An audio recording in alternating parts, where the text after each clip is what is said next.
Hello, everyone, and welcome to the Video Game Book Club, a monthly book club about books and other media that tie into video games. I'm Savvy, hi, and this is Elise. Hello! And we are your hosts. This month, we are talking about Mass Effect Revelation, the prequel book to the first Mass Effect game. I thought this would be a good time to read this since the remasters just came out, and I was about to play the first one, and I was told that this book and the comic Evolution was essential before you play the first game. I mean, it's not really essential. A little bit of backstory and never hurt. This book actually came out a few months before the first game came out, so this was some people's first experience with this whole knockoff Star Wars world. I only say that because I feel like BioWare lost the rights to the Knights of the Old Republic, so then they just made Mass Effect. You do see kind of similar species. I feel like Krogan and Klingon are very similar. Klingon? Yeah. They just combined That's Star Trek, yeah. Look at them, just everyone and all together. Yeah, just all space stuff. So there's 4 main Mass Effect books, although I heard the last one, Deception, was so bad that they made it not canon. So all the rest of them are canon, main Mass Effect books. There's also 3 novels revolving around Andromeda. I don't know if those are canon, but I know the Mass Effect ones, except for the last one, is not. And these first 3 books are written by the main writer of the games, which is really cool. Drew Karpyshyn. I totally butchered that. Sorry, Drew. What's our history with Mass Effect? We have played Mass Effect 2, 3. And you mostly played 3. Yeah. I was not there. I saw the end and I saw the beginning. Well, 3 was a lot of like going to different planets and mining and collecting things, and so that's my jam. But none of us have played 1 yet, so that is true. Where this main villain comes from, so that was kind of interesting. I'd say 2007 is when the book and the game came out, and I was in college at that time. So I think I was a child. I don't even know what I was doing in 2007. So would you say that do you think this is a good book? Like a book? Like if you didn't know Mass Effect lore and this was your first book? One of the issues with things like Mass Effect is that it's such a huge universe and there's so many different characters. It's very easy to get lost. And I felt like this book tried to represent all the species. There's definitely more representation than others. It's more difficult in book form than game form because obviously games take you a lot longer and there's all these side quests and you get to introduce to all these characters, where a book it's very jam-packed into just a few hours of these are all the characters, this is kind of what they look like, and this is how they I feel interact. Like they didn't describe the aliens very well. Like, I forgot a lot about what aliens were which. So when they were describing them but not saying their like race name, I was like, I don't know what that is. So I would say most adaptation books do not do a lot of detail. So they're all like similar in that where there's not a lot of detail of like the environment. Like you see so much detail in video games that that is one thing that is kind of lacking in the books is it is very much about the events and the main characters and not necessarily about recreating the world in which these characters live in. I thought this book's interesting because it switches between a lot of people's point of views, including like villain point of views and people that like are taken out within the chapter point of view. And like mid-chapter, it changes point of view too, which is odd. It's an odd way to write because usually you'll have a full chapter that is one character's point of view and not multiple characters that you are in their mindset. I say it took me about 4 chapters to really figure out what was going on and who's who, and I was kind of lost for a while. It's set up in an odd way because you do have a preference, and so you start off with a character and then you don't see that character for quite a bit because I felt like he did a good job of setting up of how Mass Effect was created and the evolution of humans and humans kind of interacting with these species. But then they just kind of throw you right in there. They have a lot of lore in this one. Yeah. They explained a lot of stuff to you. Well, actually, does any character stand out to you in this book? I feel like there was too many main characters. I think there's like 3 though. There is Anderson, there's Saren. So David Anderson, Collie Sanders, there's Saren, who's the I think he's somewhat supposed to be the villain, but then there's like other villains as well. There's Scar, who's a I don't really count Krogan. He's in there. I mean, you always have to have a Krogan sometimes, but you see. I only counted those 3, so. I would consider them kind of, yeah, I guess some of them, but you see anytime I feel like you get a point of view of a character, there was literally one character where you got his point of view and then he dies. It happened to that other lady too. Like, it was a weird way to do it. I didn't hate it. I hated it once. I didn't hate it the second time. No, I thought, it was weird. Overall, I thought he did a good job of, starting off the series and kind of introducing everything. Of course, we have previous knowledge of Mass Effect world. I think if you're a novice, you'd be so confused. You would be kind of confused. I had to look up a chart of what the species were while I was listening to it, because I listened to the audiobook, so that I could be like, what are these? Oh, yeah. And the guy did the voices that are kind of similar, like what are the nerd aliens? Solarian? He did like a nasally voice for them, and I was like, "Oh, they're the nerd. They're the nerd ones." Yeah. So that was kind of nice. I would recommend the audiobook. I think he did a really good job. Many characters that appear in Mass Effect. I don't remember Mass Effect very well at all, so I kind of feel like I went into this book being like a novice. Like, I had no idea. There's so many, and like the time. I remember Anderson, and I was like, "Who is this?" Yeah, David Anderson. He's a human. He's in the book series with Sanders, but he's such a minor character in the games. I feel like he's important, and he's not in it a whole lot. Like, he's in, I believe, he's in it in one more. He's in the first game, and I think he's in the third game. He becomes like part of your crew, but he's supposed to be Shepard's mentor. So for those people that know the game, there's kind of some spoilers on which characters survive and not, because you do see them again in some games. So that's kind of, that would be, I feel like, kind of spoilers if we read it. Would you recommend this book? I would recommend it probably after you've already played the first game. That's what I was thinking. I was like, I don't think you should read this and then play the first game, although it did make me kind of excited to play the first game. But I feel like I would have enjoyed it better if I knew more about what was going on. Again, there's not a lot of detail, so it's kind of hard to picture what these species looks like, and so they kind of give you descriptions of like how their eyes close, and that was kind of weird. I couldn't quite picture that. I was trying to. I know that some of them are a little bit more insect-like than others, but it was hard to imagine. I think one of the descriptions was like a big lizard with a hump, and I was like, a Krogan? Oh, I knew exactly what they're talking about with the lizard, because you play them in Andromeda, and they're more important later on in the series, but they are like the assassins. Is it not a Krogan? It's not a Krogan. I'm pretty sure he was talking about a Krogan. It could be. I mean, talking about Scar. Krogans are like little. They remind me kind of rhinos. Yeah, I don't know if I'd go. Well, I could see lizard, but I don't know. To each their own, man. There is I can't escapes me right now what the species is called, but there is that one species, and they're kind of known to be assassins, and they look like lizards. Don't you see? Isn't that one of the guys in your ship? Yes. Okay, I think he's the second most popular romance option. After Garrus. All right, so we're potentially being vague. Purposefully being vague, because we don't want to spoil this book for you.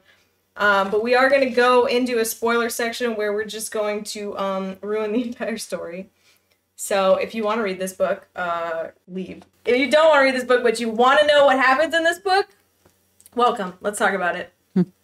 So I have this in acts. My acts are Act 1. I said Anderson, Sanders, and Saren are separate. You have kind of the very beginning, a prologue. We didn't read the back. No, we did not read the back. I will read the back to you before we get into the prologue. So overall reading is, again, this book takes, I don't know, again, but this book takes place 18 years before the first game. But even before that, you have a prologue that takes place before all that. But so the back of the book, if you want like an overall synopsis, every advanced society in the galaxy relies on technology from the Protheans, an ancient species that vanished 50,000 years ago. But they vanished. I don't know how they got 50,000 years ago because they don't really know all that much about them. They just use their technology. But after discovering a cache of Prothean technology on Mars in 2148, humanity is spreading through the stars, the newest interstellar species struggling to carve out its place in the greater galactic community. On the edge of colonized space, ship commander and Alliance war hero David Anderson investigates the remain of the top-secret military research station, smoking ruins littered with bodies and unanswered questions. Who attacked this post and for what purpose? And where is Kali Sanders? He doesn't know who she is, so I don't know why he's asking that question. The young scientist who mysteriously vanished from the base hours before her colleagues were slaughtered. Sanders is the prime suspect, but finding her creates more problems for Anderson than it solves. Partnered with a rogue alien agent he can't trust and pursued by an assassin he can't escape, Anderson battles impossible odds and uncharted worlds to uncover a sinister conspiracy, one he won't live to tell about, or so the enemy thinks. Do you feel like that's appropriate? Like, was that a good synopsis? Because I feel like it was misleading. For vague, I think that's fine. Because, I mean... he's not really partners with Saren until like the very end. They're kind of enemies. And he's not pursued by an assassin. It's Sanders who is. This seems like Anderson's a bigger deal than I think he actually is in this book. Yeah. So it's a little deceiving. So they do, like I said, I really liked how he kind of set up this universe because he does it really quickly. But I feel like not too quickly that you can't kind of understand what's going on. Is let me get my dates correct. In 2148, like it said in the back of the book, there is a mission on Mars and they unearth this technology, and it's like, oh no, there've been people here before and they've been watching us this whole time, maybe. And then all of a sudden we have technology that we've never had before, but no one really knows how to use it. And that's where the Mass Effect comes from. Mass Effect is a relay station that allows you to go further into the universe, and then all of a sudden, bam, we find out that there's other species, and that happens very, very quickly, which so the Citadel was built by these people, right? Yes, and we just kind of, everyone inhabits it, but they don't fully know what it does. They have like automated cleaners and people that like were there before. Like bug people that just kind of like have been hibernating, waiting to serve people. That was odd. That was strange. The Protheans, right? That's what they're called? Yeah, they're called the Protheans. I think it's because it's like, and I like how everyone kind of calls them the same thing, even though we have different languages and probably different like roots and suffixes and all that, but it's like the people that it's like translators before that we have built into our suits and stuff, because all of them speak different languages. But they all understand each other, true. Yeah, which is, I mean, it's admirable. Nice. Yes. I wish we could get there faster. I just like it's a little unbelievable to me, and I know it's sci-fi, and that we quickly accept that this is like an advanced species that we should copy and emulate. And he does make a point in the book to say, like, some people thought that the government was keeping it secret for longer than it actually was, which would make sense of why things sped up. So you have reactions of humans like, oh no, it's the end of the world, or oh yes, we should absolutely use this technology. And so I felt like that was kind of true to human nature. We're also like the bottom of the food chain, to be honest. Like, other aliens hate us. Well, I mean, that's kind of the human way. We just walk in and take over. We're like, we deserve a seat at this table. We are humans and we do all the things. But we don't have the same technology that everyone else does. And we want it. We want it because they have special abilities. It's so cool. We want your biotics. Yes. In the beginning, this prologue, I think, when they talked about the Turian and human war, I believe is what they were referring to. I wasn't 100%. It's the first Turian war, which makes me think like we have multiple. I don't know. I don't actually know. Yeah. But that explains why Saren hates humans. Saren is a Spectre, so he is like a super secret agent for the Citadel, and he can do kind of whatever he wants to do, but he's also a Turian. Yeah, and most Turians hate humans. He's the guy on the cover of the book. At least I think so. Yeah, I don't know. They don't quite say that. He's the main villain of the first game. So. I felt like through this book, I was like, oh, he's just really good at his job. You're talking about Saren or Anderson? Saren. So yeah, Saren is a Spectre. Like, again, they're like the secret police force of the Citadel. They are there to make sure other species Who's hiring them are in charge. It's the Citadel, I think, but they kind of have free range to make sure to do whatever. Yeah, he's like, they can just murder you. That's his rule number one. I can't kill anyone without a reason. Rule number two, there's always a reason. Yeah, his one-liners were so bad. They tried to make him so badass, and it was just like, it's kind of cringy. We're like, as he murders and tortures people. Yeah. Okay. So this book is kind of gory. And I was like, I don't feel like Mass Effect was that gory when they explain like all the dead bodies and how people died of like a gas thing, or if they explain Saren torturing people in this book. I'm like, my God. Yeah, it was a little bit more graphic than what you see in the video games. I mean, tell me how you really feel, main writer. I also, there's like a couple of like rapey scenes, not fully rape scenes. I would say like they definitely hint towards it. There's like two in particular. There's one character goes to a brothel and talks about the awful things he wants to do to this human lady. I can't believe I had to listen to that. Yeah, what is the point? I mean, it's very short, but it was so pointless. It's not necessary. We'll talk about that. Was like Act 2. Yeah. I feel like I forgot what I was gonna say. But it starts off very informational, which I kind of think you need for this because it is a whole different universe and you are dealing with multiple species. But they don't go into a lot of detail about the species. I think they expect you kind of to have played the games. Yeah, but it came out before the games. True. So that, I don't know if I can give it that. One of the things that I thought was interesting was the fact that we see a war hero, a human war hero, John Grissom. We'll see him later on, but he's the one that recruits Anderson. And they talk about their marriages. Beginning. What's the prologue? Prologue. Yeah. Yeah, he seemed like he was going to be way more important than he actually was. Grissom. Yes. So yeah, they just talk about how hard it is to be married. As a soldier, which is, I mean, it's true. And they're far, like, back Earth, who knows how far away that is. Yeah, Mass Effect relays make you go really fast, really quickly, but you're pretty much in space the whole time while your loved ones are on Earth. So that would be a difficult relationship. That whole prologue was weird because it was just telling you that we're going to war with the Turians and just so you know, and also marriage is hard. Yeah. Remember Grissom and Anderson and that they have bad marriages, and that's all you need to know.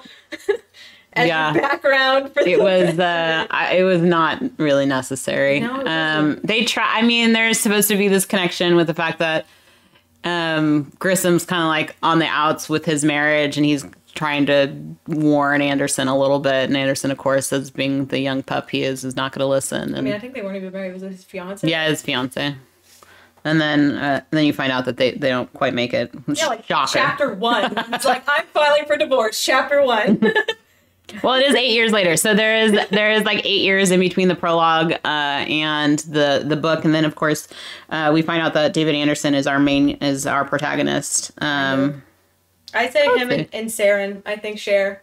Okay. There was a couple chapters that were just Saren torturing people. Yeah. I think Anderson's supposed to be the protagonist. Based on the back of the book, yeah. Yeah. There are a lot of random characters that are in here. Like Anderson has like a team of people, and you see them like for one mission. and then that's it. Don't worry about them. They're not important. But they're called to this base. They show up. It's the Sidon. Sidon? Sidon. That's how they said it in the audiobook. I see audiobooks are handy because they teach me how to say things. They are. Sometimes these names of species and stuff are difficult. So that is handy. So Sidon facility is a Earth research facility, and it's not gone wrong. Yeah, it blew up. But not. It's like they have to go to investigate, and it didn't blow up quite yet. No, yeah. And then they walk in, and they're like, "Oh, there's no one in here. So weird." And there's no bodies anyways, but there's like all this blood all over the place. Let's follow it. Such a great idea. I know, right? Detective vision to follow the blood. And then there's an elevator too, which puts you like underground, and they're like, "Oh, it's down there. Oh, they must be still here because." You can't just press the down button or send it, or maybe they cut I don't know. But they just there was like the power of deduction in this book was amazing because every character knew what was going on, but we weren't told half of that. It was kind of, I have questions on like how characters knew certain things because they didn't find that out. I definitely felt like a third wheel. Like, what? Are you going to tell me? No? All right. Yeah. Or like you hear information from one character and then in another scene that another character who didn't have any interaction with that first character all of a sudden knows that information. And I'm like that. I thought books were supposed to be helpfful when it comes to characters' inner thoughts and how they came to the conclusion. No, it was, I think there's just too much happening. It's not like a poorly written book, but there are definitely some flaws and there's definitely some plot holes that probably could have been developed a little bit further. But I mean, it was entertaining altogether. I didn't hate it. No, I didn't hate it. There were some scenes though I was like, what's the point of this scene? Yeah. I don't get this. Why is this in here? Something I thought that was, so they head to this Sidon facility and then all of a sudden they're like, oh, there are these people that are still there and we're going to come out of the elevator guns blazing, and they catch them off guard and we see that they are the Blue Suns, which is an actual group in Mass Effect world. They're a militant group, mercenaries. That's who Saren was working with in the first game, I think. Not sure. They pop up throughout the games. Just bad guys, just raiders, raiders, mercs. I mean, there's soldier of fortune. Yeah, so they're like a mixed group of species, but they come guns blazing out of this elevator and they attack them, and then they kind of run away, and then all of a sudden Anderson enters a room where there's just a bunch of bodies. It's described horribly. Yeah. Like, ew. It is like their gruesome wounds are very descriptive. And they're just kind of like piled there. And it's like that's kind of weird. And then he figures out why, maybe a little bit too late. Because then he's like, oh, that would be a perfect place to blow everything up. And so you hide all of the information. But they blew up the whole base. I don't understand why they had to move the bodies into one room. Unless they're like, oh, this body is in this room. It must be this person. Are they blowing up starting the blow up point from the room with the bodies? They were, yeah. So maybe they're just trying to get rid of the bodies more so nobody can identify them or something. And that's the information you find out later that's Anderson's hunch. And he shares it with his superior officer, and they're like, oh, yes, that makes perfect sense. Like, of course you would do that. There must be someone missing. Who? I was like, but you can't tell, and that's the whole point of why they did it. So the species of Mass Effect, I kind of appreciate because they are very different from humans, but also not because they're mostly bipedal. They're like walk on two legs. And they have very human characteristics, which I think in reality, like, I don't, if there are species out there, I kind of have a feeling they would not. But we gotta make them likable. So yeah, we do. And date them. Date them, right? You're romancing that. You can't relate to Krogans, them. Though. Yeah, they don't like humans. Well, and they have they have reasons why we can't date them, but because of what the other species did to them. Yeah. But that is for another game. They're not important in this one. It's all about Turians and humans. Well, I mean, Scar's a Krogan, and that's kind of important. Like just there. Yeah. He's gonna be the merc of the group. But something that like the author, I don't know if the author put this in there or if it's something that is from the actual games, is galactic time, which is something that I've never really thought about. Because if you think about where our time comes from, it comes from us going around the sun. Yeah. So if there is no sun, how do you base time? I don't know. Yeah. So they have galactic time. So it's like sometimes when you're on a human ship, they still do the sun cycle time. But then like if you're on a mixed ship, then they do galactic time. So apparently like if you're on the Citadel, it's galactic time. Because that's what they talk about. Anderson comes back to the Citadel and all of a sudden he's like, oh, I have a meeting at this time, but it's in galactic time, which is different from ours. And so they explain it as there's 20 hours in a day instead of 24. But each hour is made up of 100 minutes. And each minute is made up of 100 seconds. But our, like, one Mississippi, that's too long of a second. Like, it's half that time. So I was a little confused. But I don't remember this. So I guess I wasn't paying attention to galaxy time. But I thought that was an interesting thing to talk about. Twist. Yeah. Not twist, but it's cool. A little lore thing to add. But that would be so confusing if you were on ships with different times and... Yeah, well, how do you, like, schedule ships, deliveries, and stuff like that? Do you have to, like, convert it to be like, this is... Or is it like how we don't use the metric system, but everyone else does? That's what probably... Where we're the ones just mess things up like we always do. Dang humans. Just get it together. Find that Celsius.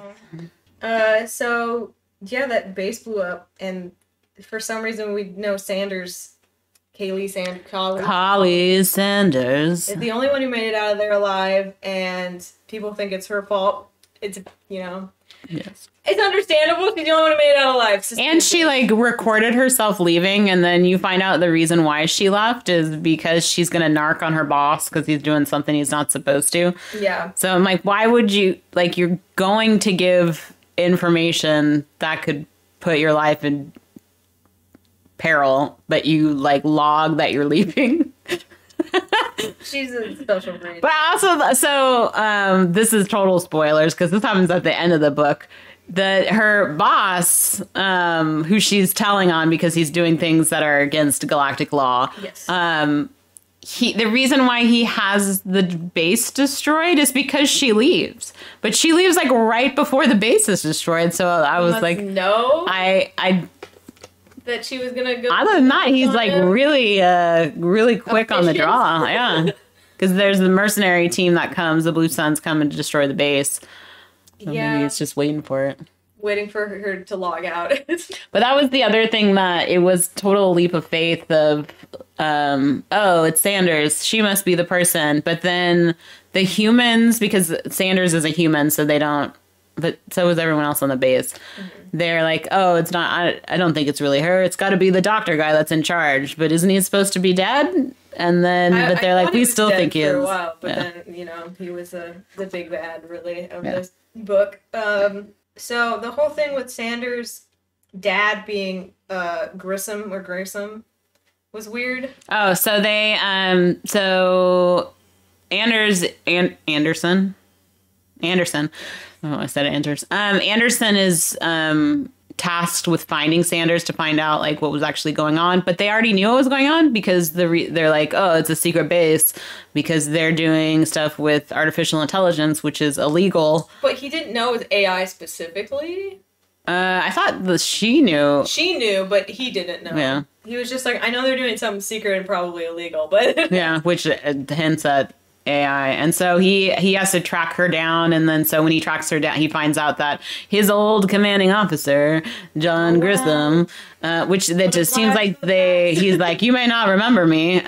He's like, of course I remember you. We had a conversation. Yeah. But so he shows up at his house, and of course his daughter's there, and he lies to him and is like, oh, she's somewhere else, and then the mercenary comes and attacks them. Scar, who was hired by the scientist guy that Sanders works for. What's his name? Keon? Something like that? Yeah. Yeah.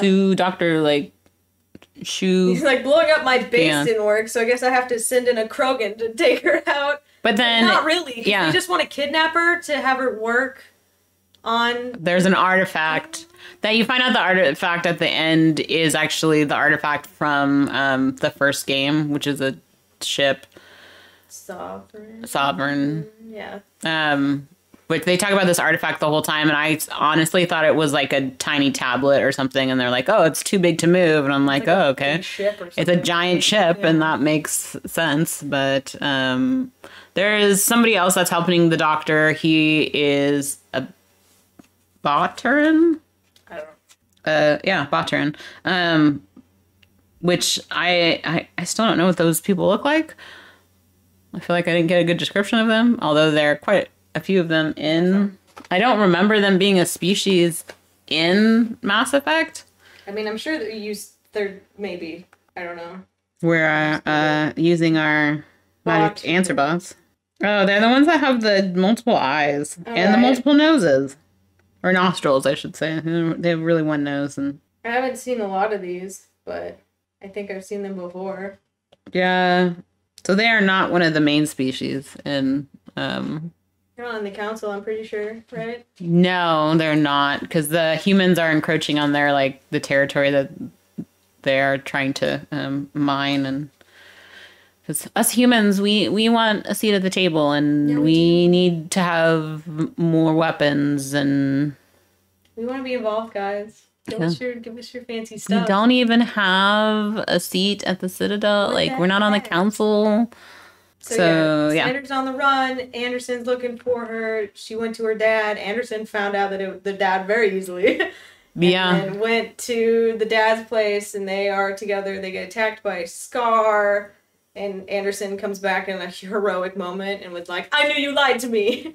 And then, I mean, don't ever assume that someone's dead. Krogan is dead ever, because they have, like... Have you seen them? They're ginormous, and they're wearing, like, armor, and, yeah. But that happens several times. They're like, haha, he's dead. Just kidding. Saren's also trying to find out what happened there at the Sidon research facility. That was his, like, main goal. Yeah, because he's sent by the Citadel to investigate. So he's running around torturing people, asking them, like, what do you know about Sidon? Mm-hmm. And eventually it leads him to Grissom and Sanders and Anderson, who are fighting Scar. The crowd's all here at the house, I know. And everyone's shooting it up, but because for some reason Grissom is a grouchy old man and lives so far away from everyone, there's no, like, police called whatsoever. I guess not. But the police is Saren. Saren, he shows up. The Scar runs away. Scar's like, I didn't want to attack it or fight a Spectre. Like, this wasn't part of my contract. I'm out of here. And then he goes back to his boss, who's the Bataran. He's like the richest person on the planet, and he's like, "You owe me triple." So hard. He's like, "I don't want to do this anymore." But he's like, "Well, you have to. So, since we paid you up front." Mm-hmm. He's like, "Fine, I need triple." And he's like, "Fine, you got to do something for me in return," which is kidnap the. Since you didn't kill the girl like you were supposed to, now you have to kidnap her at all. Yeah. You just freaking fleed when the Spectre showed up. So Saren interviews Sanders. He's like, "You're not allowed to get help for your dad, who has been shot by this Krogan, until you answer my questions." And she lies to him. And it's like, the research base was researching biotics. He was like, "Okay, I believe you." Then leaves. And then I'd say that's the end of Act 1, I would consider. Yeah. Act 2 is when Anderson and Sanders are together. Well, I'd say that's fair, yeah. And Saren's still all ruthless loners, what I wrote. Yeah. So Grissom's shot and he needs to go to the hospital, but he's a grumpy old man, so he's like, "I don't need a hospital. Patch me up here." And of course Anderson's like, "You can't take him to the hospital, Sanders, because like everyone's looking for you." Duh, lady.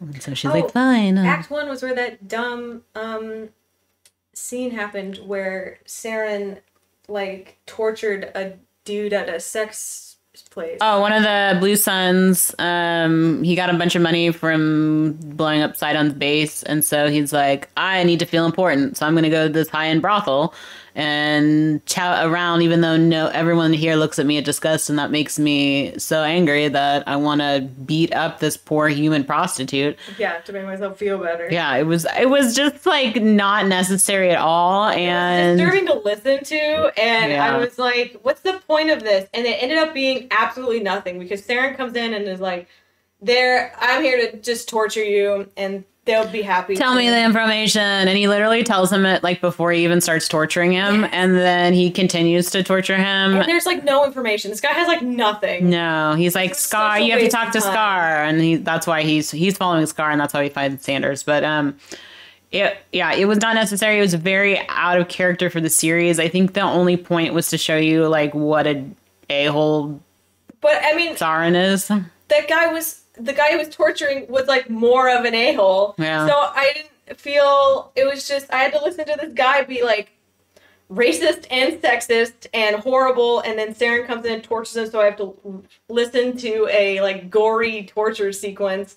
And then after that, I'm like, he didn't even get any good information out of him. No, he's like, follow this guy. That's the one you're looking for. He's like, Scar, but I'm not going to tell you where he is because I don't know. Yeah. He's like, what the heck was the point of He could have, because the whole thing he is after is who was the person in charge of all that, and he knew who it was, right? He knew who the boss was, because like, literally, they're listening to someone else from the Blue Sun, or no, that's the lady. That's later on. We'll get there. Okay. I'm going too far ahead. That was the weird scene that I texted. His name's Grotto, and I was like, "What is the point of that?" I was at work and I got a text from Savvy about the weird sex club torture scene, and I was like, "I'm not even there yet." And that's a text. 10. It was so early. I thought you said you were halfway done. I was on that exact same chapter, well, so I just hadn't gotten there because it's not important at all. It is not. It's just weird. His name's Grotto, and it was weird. It was unnecessary. It made me uncomfortable. Yeah. Act 2. Anderson and Sanders hanging out together. They're gonna go on a ship. Yeah, so they have to. So they're on. They're being smuggled. Yes, because everyone. I thought that was kind of interesting. They have this person come and change her identity, and then they change her skin tone. Her skin tone, which actually. So here's a little historical fact for you guys. You can actually do that. There are pills that can make you darker in skin tone. It is temporary. So there is a book called Black Like Me where a journalist actually took these pills that made him dark skin. So he's a white guy and he wanted to know what it was like to be black, and so he changes kind of the hue of his skin, and there's a book like that. So that is based on an actual thing that you can do. How long does it? It does not last. For her, it lasted like 3 days. I think he had to keep taking them because, again, I think once anything flushes out of your system, when does it start to change you? He doesn't really talk about that too much in the book. It's more about his experiences, but he does say like, I don't know what kind of pills it is, but then she like cuts her hair and like she has contacts in. So, your classic makeover hidden scene. Yeah. I like how, this was when Anderson was being creepy because they hired a dude, right? To get the fake records, and he gave her a makeover. Yes. And he was mad about it. He's like, how dare he touch her hair? And I was like, dude, he's dyeing it. Like, it's fine. He's like, he lingered too long on her precious locks. Oh, and this, I didn't know this, but apparently being blonde is super rare in Mass Effect world. In fact, they're like all extinct. I feel like that makes sense because it is a recessive gene. They're like, people still dye their hair blonde all the time. So just like now. Yeah, that was kind of early on in the book when they're talking about Sanders. She's like, yeah, she's a natural blonde. But she's like a natural dirty blonde. So. Yeah. But I feel like that has more to do with color, like the coloring of the game, and like how blonde kind of sticks out and probably is hard to blend in with backgrounds. And I was thinking about that because you know how female shepherd is like a redhead. And I was like, I wonder if the redheads are the same kind of. There's like not a lot of them, you think, because there's definitely not a lot of redheads out there. There are not a lot of natural redheads, but I believe that redhead gene is kind of strong, from what I've heard. I told someone about this, and they're like, "It looks like she dyed it, so she probably dyed it." It was that like boxed red, fake red that I may or may not have had several times. But It was a good color. It's a good color. Except for when you dye your hair like that in the bathroom, it looks like you murdered someone. That's fun, though. I just... So we have, I mean, of course, anytime you have a male and female character together. It's really a one-sided romance. It very much is. Anderson's all about Sanders. Sanders is just trying to get by. Yeah, he just got a divorce, and so he's been neglecting his wife for years. And he's like, oh, this lady, I have to save her. He's trying to make up for it, that he abandoned his wife by macking on this other lady. Which is not a good way to do it. He says it too. He's like, this is bad. I shouldn't do it, but he does it anyway. And then he gets mad when anyone talks to her or touches her like a creep. So I was like, I don't know how much I feel about Anderson. Yeah, it was. It felt like a forced romance. I'm like, you don't have. Just for all of you book people, you don't have to have romance in a book. It's not a requirement. Mm-hmm. Us ladies are fine without having to read a forced romance. Spoilers for later, though. Do get super rejected. I loved that. It was fantastic. I thought it was a great... So I feel like I liked Collie Sanders way better than I liked Anderson. I felt like she was a strong character, and I felt like she was more of a consistent character. She's kind of a badass. Like, she beat someone up, and like, she's super smart, and she's like, I got goals. So they are now on the run. They're gonna go to another planet, of course, because they are also investigating. So all these people are looking for this lady, and she's like, I have this secret disc thing. She shows them after they show up, because there's a manufacturing place on another planet, and so they're like, we have to go there. They'll have all the records we need. Yeah. And then she's trying to hide, but he's also investigating it, so it kind of leads to I don't know. It's conflicting. He's like, I need your assistance. What was funny was that one scene, speaking of the forced romance, when he's like, I have to get a hotel room with one bed, one hotel room, because if anyone knows I'm with somebody, they'll get suspicious. Ooh. What if we had a hotel room with one bed because we have to for this thing? You are sleeping on the floor. That's what's happening. Let's be adults. This seems so... Or in the bathtub, yeah. This is such a fanficky thing. Yeah. So, what did I say? Saren found out that everyone researching AI. Yes, he did. And he tattletailed. He told the council. Already told the council. And the humans got in trouble. They did, because they knew they did something wrong, but they're like, we had to do this because the Geth is an important species in the Mass Effect world. They are kind of like the Borg in Star Trek. They were AI that took over. It's like the Matrix and everything else that we've seen in the sci-fi world. Computers are bad. That's why they said no researching AI, because they've seen other sci-fi things and they're like, no. Humans don't do it. We've seen your movies from past centuries. You should have learned by now. We don't trust you to do it. I think that the humans lied to the council about why they were doing it, because she definitely tells. So the admiral lady, I always forget her name, starts with a G. She is in it for a little bit, but not a whole lot. She tells the council that we need to know about AI so that way when I'm going to call them the Borg because it's the Geth. I'm the Borg on the brain. When the Geth come, because they're out there, they're eventually going to come back, as we know in the series. We need to know how to handle that. So we need to do this AI stuff. But the real reason why they're doing AI is so that they can have a bigger seat at the table, because they're puny humans and they don't have really anything to offer. Chip. Yeah. They need to learn how to advance themselves. Lying to the council and then doing illegal research is not a good look. No. But I mean, the only way the humans just lost some trade. Like, that's all they lost. So they're like, the council comes back and it's like, no, we're going to put sanctions on you. And she's like, I don't think so. We're important. We humans, we don't like sanctions. Just you wait till Commander Pepper gets here. Then we'll be important. So she's bargaining, and they're like, okay, fine, we'll send our negotiators. And then we go back to the planet where ironically everyone is at now. Everyone's on the same planet. Yeah. What a coincidence. Everyone did great research. Apparently, this super secret deal that they were doing for this base for years, everyone knows about. So easy to find. Research is so easy here. I mean, think about how many information brokers there are. Yeah. It's so easy to get information. Nothing's private. Nothing is private. I like how also in the book there he's like, I don't want to hear about how you get your information. That's where he's trying to find about Sanders' father and where she might be, and the person is literally trying to tell them how they get their information, and he's like, I don't want to hear about it. I think you should. I was like, yeah, maybe that'll tell you what not to send over the airways. So everyone is literally on this planet now. Is this when Anderson and Sanders split up? We see, actually this is where, so there is a Dawton, I think is what it was. That's the manufacturing place. I think so. And we meet a new character. Again, another character pops up. Her name is Jella.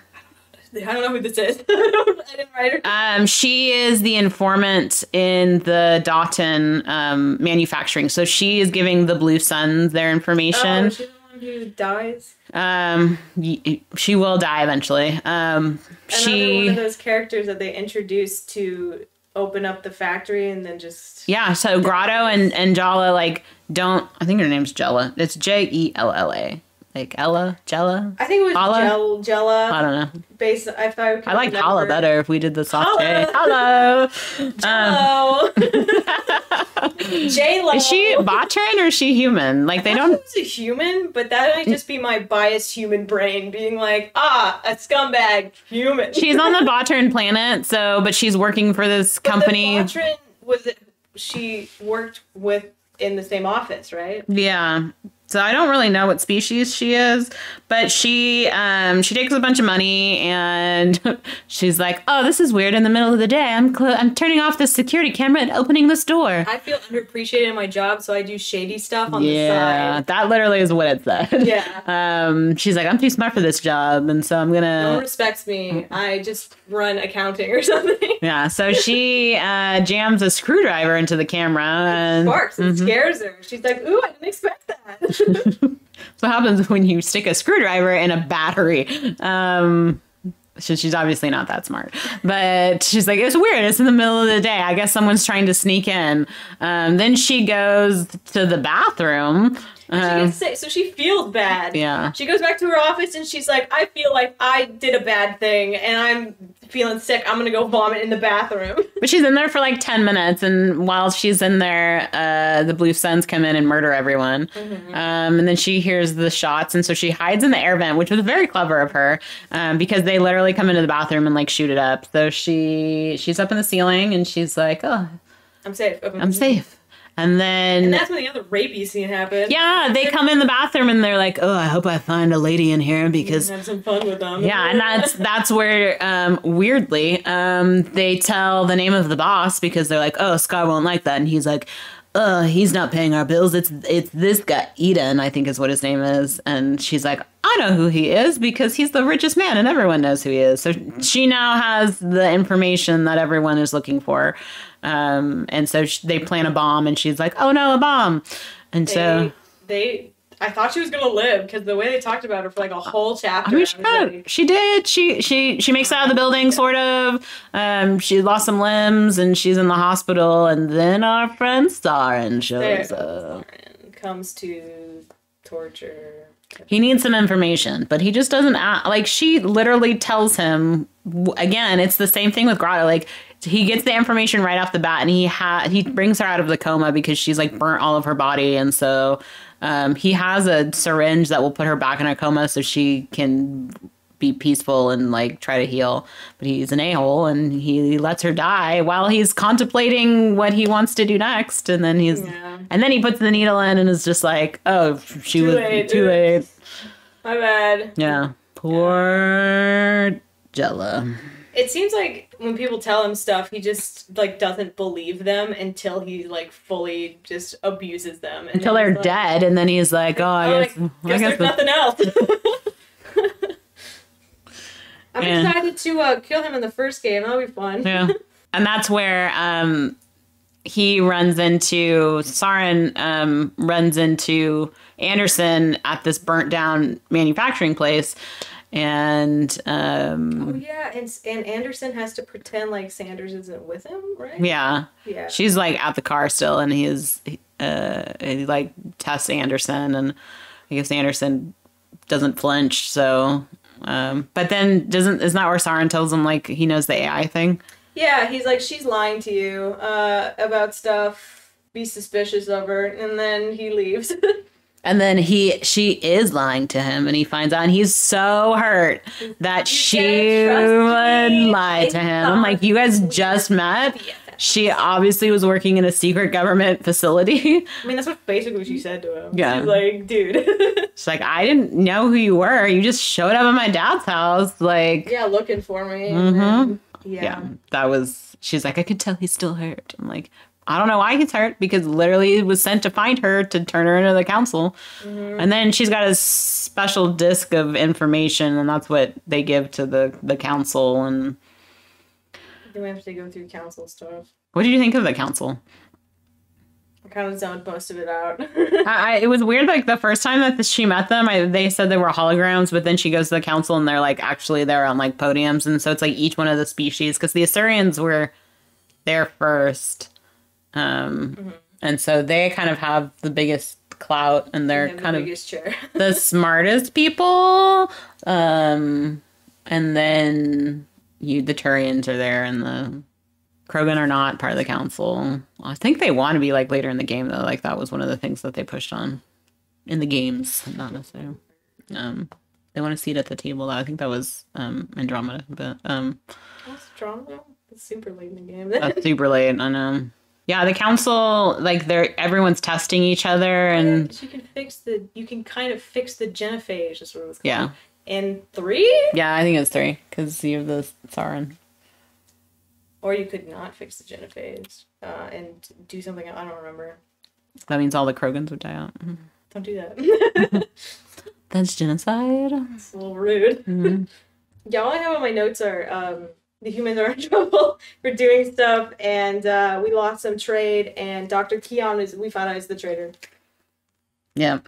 That's all I have for the end of Act 2, and then Act 3 was when forces combined. Sanders separated, and then she gets taken. Yeah, so she gives him the disc. He gives it to the lady, his commanding officer. She gives it to the council, and then she asks for Sanders to have protection.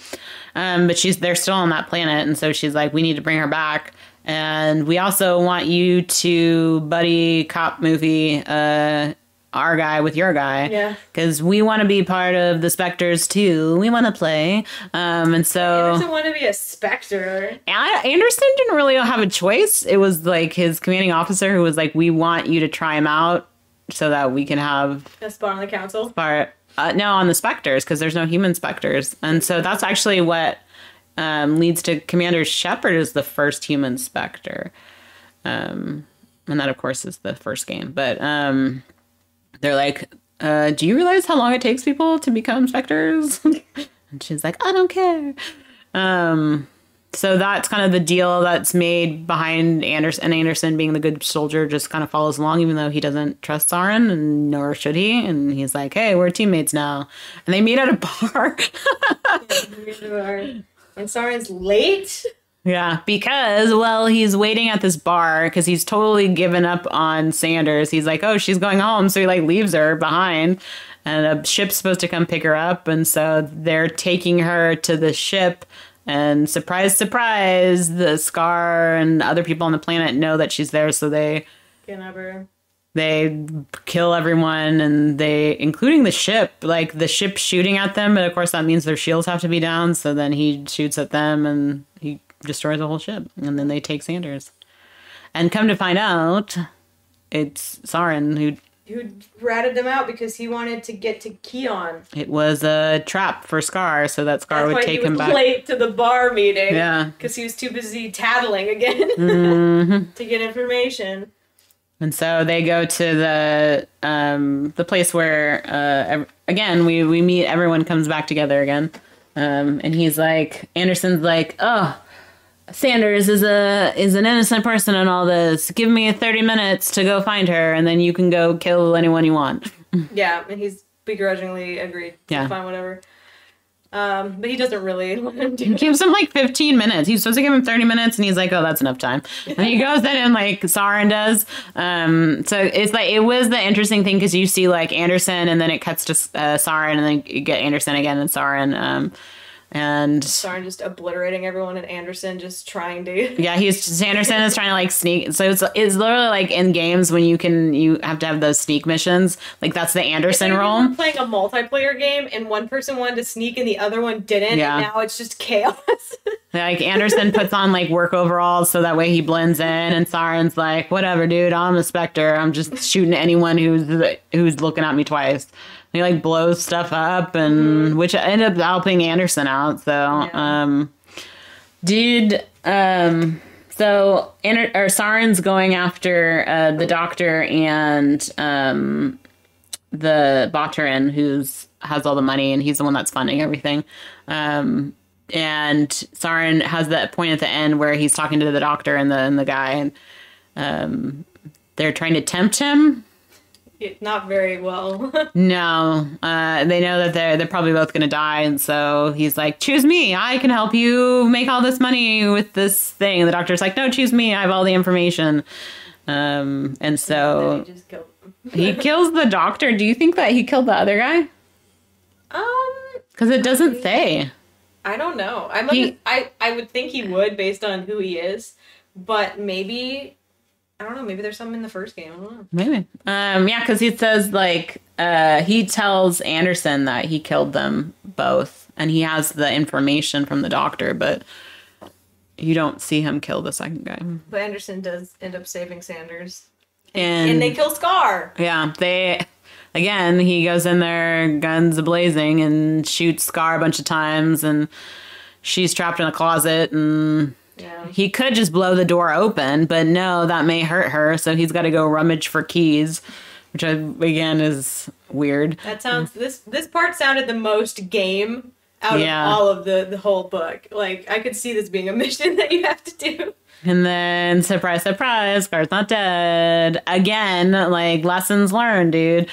And second phase of this mini boss. Let's go. And then they're fighting, and then a bomb explodes, which like pushes them around, and that causes the door of the closet to come loose, and Kaylee like loses a tooth and breaks her nose and dislocates her arm. Yeah. But yet she's still there to like shoot the Krogan. Yeah, no. She still was like, yeah. I was like, here, Anderson has all of this military training, and this lady is the one who has to do all the work. All she needed was a gun. Yeah. He's like, pick up that gun. She's like, I haven't eaten in like 2 days. With my good arm. Yeah.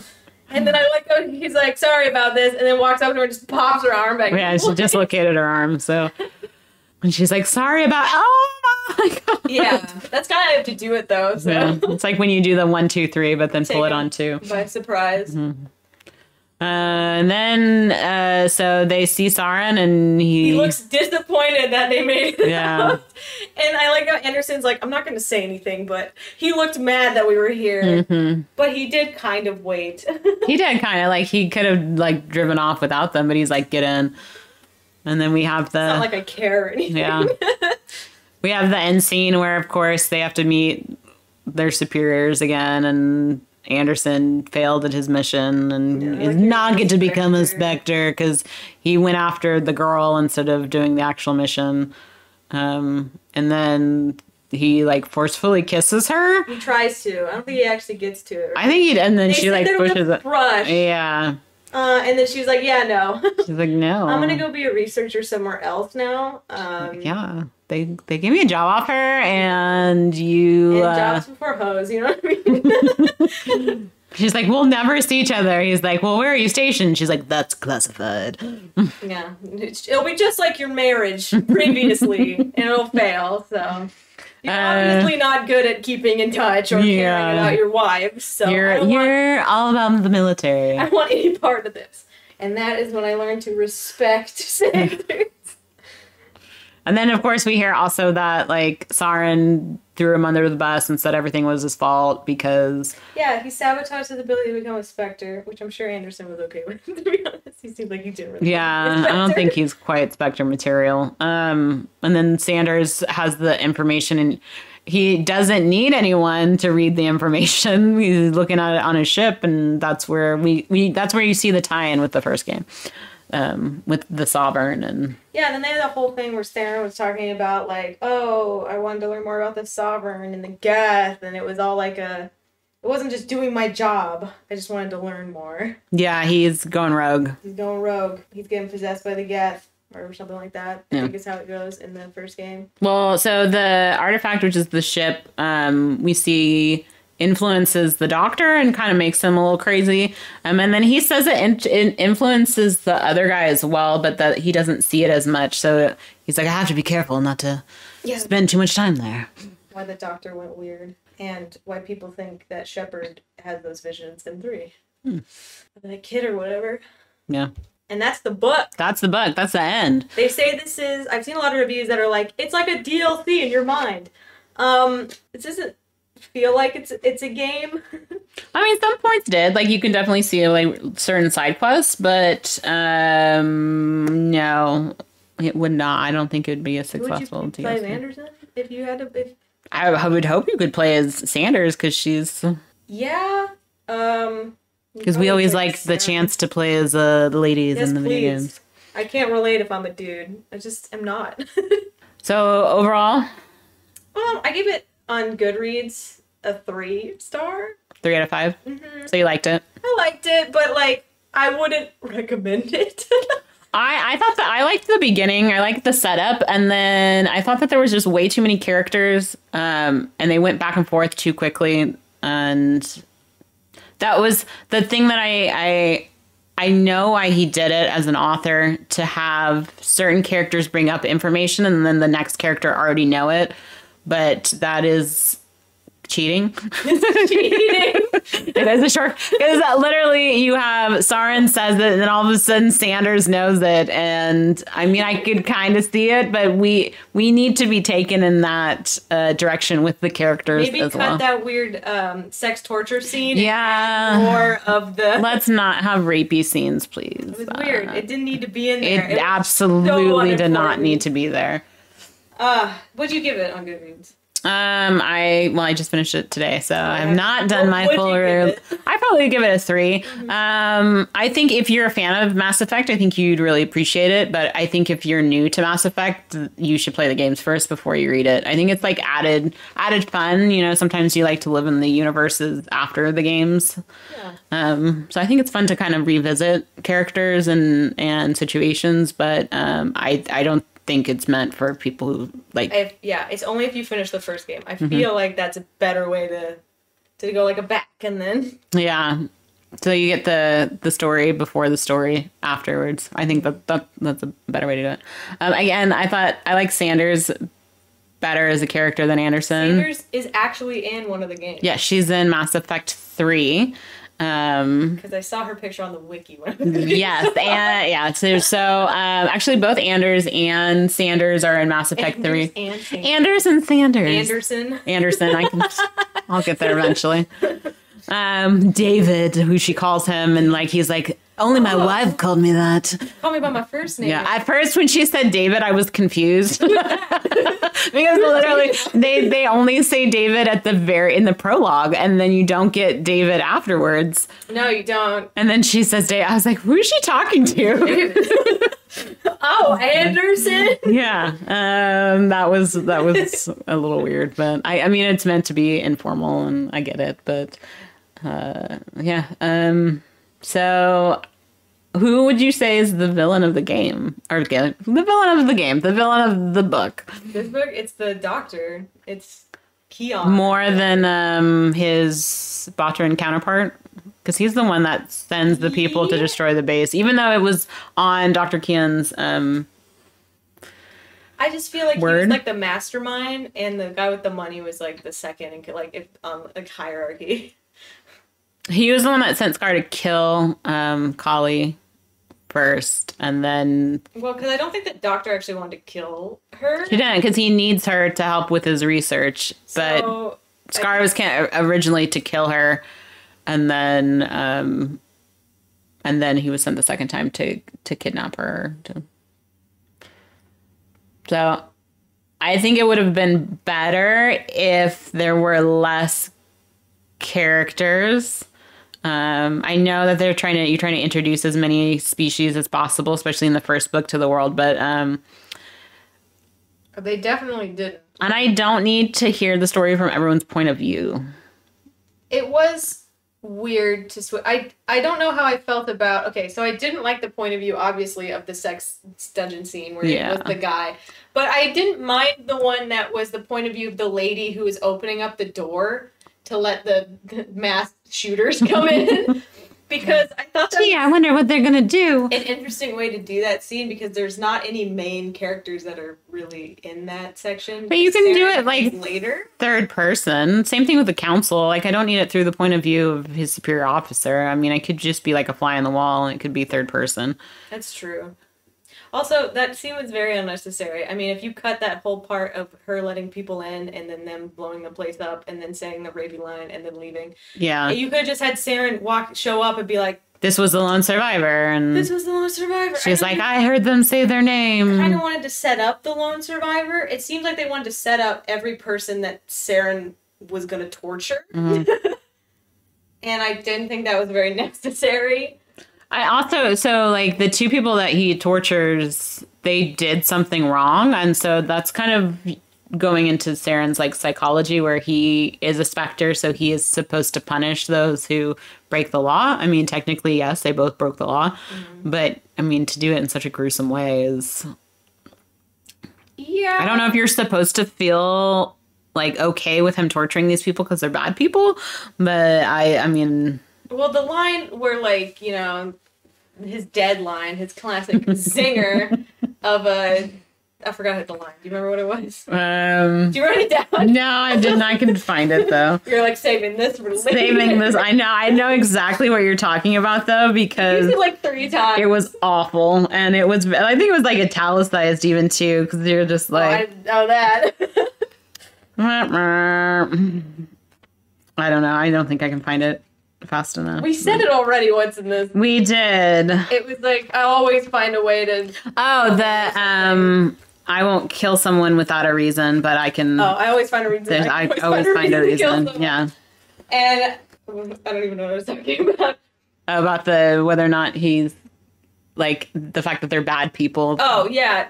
His whole line, when he says that, you're like, oh, he's a bad guy. Yeah. I think I kind of find out that I feel like they're definitely setting him up to be the villain in the first game, but... Like, I get that he's doing his job, but he's doing his job and enjoying it seems like, because even Anderson was like, he's enjoying this. Yeah. You can see it in his Turian face. Because Anderson's like, but there's innocent people at this place. And he's like, well whatever. You gotta do what you gotta do.